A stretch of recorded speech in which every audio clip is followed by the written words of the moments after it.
يا اسطى بص اقول لك على حاجه، انزل انت وانا اقعد هنا ولما اخلص اروح. يا عم خد في ده يا عم، انا هنزل انا لوحدي. تعال بارد.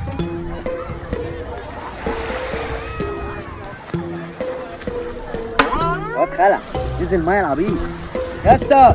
تعالى بالمركب كده ثانيه واحده اما اروح انا بقى ايه اروح بالمركب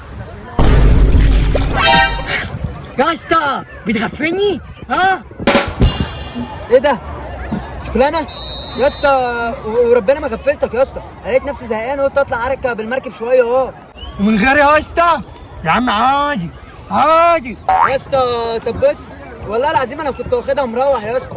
وكمان هتروح من غيري؟ انت قليل ادب يا انت، مش محترم مش متربي جزمه.